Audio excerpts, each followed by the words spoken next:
কি ব্যাপার, রাজা মশাই এখনো মঞ্চে আসতেছে না? রাজা কি হাগু করতে গিয়ে হারাই গেছে নাকি?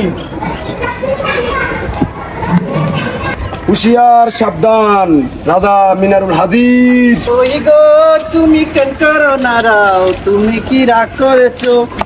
খামোশ! কুল কুল মহারাজ, মহারাজ মিনারুল এত রেগে গেলে তাহলে রাজ্য কেমনে চলবে? খামোশ মন্ত্রী মশাই, 1.5 টাকার মন্ত্রী হয়ে তো আমাকে তুমি জ্ঞান দিচ্ছ। কেমনে দেশ চালাতে হবে সেটা আমি বুঝবো।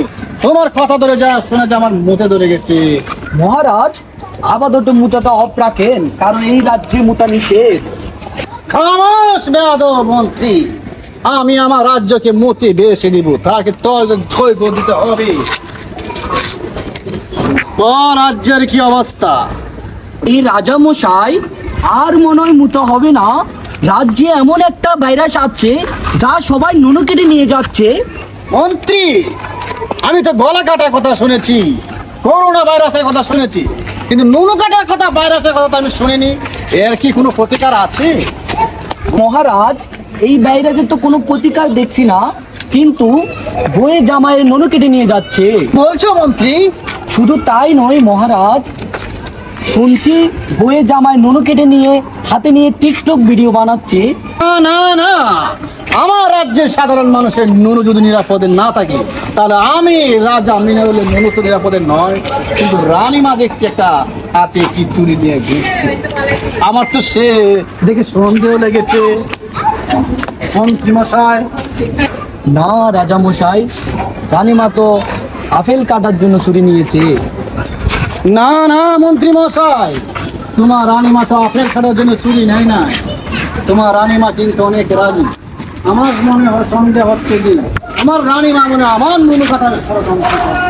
সিপাহী, আদেশ করুন জাহাপনা।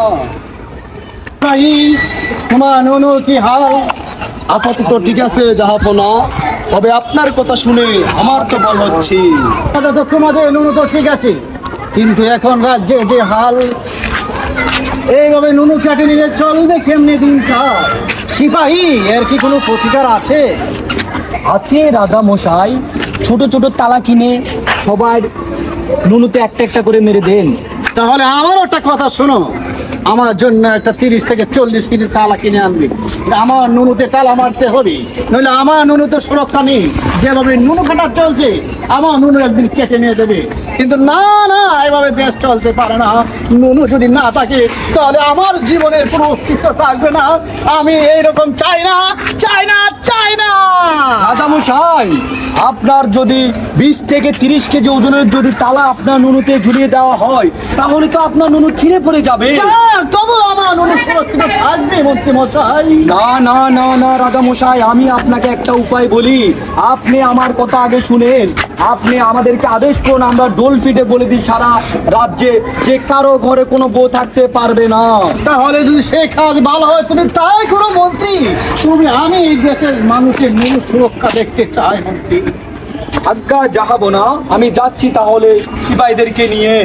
তুমি আজই এই কাজটি সুরক্ষিত করো, যাতে এই রাজ্যের সকল মানুষের নুনু সুরক্ষিত থাকে, তাতেই আমরা শান্তি। আমি তোমার প্রতি একটা সেলুট জানালাম। Bye bye.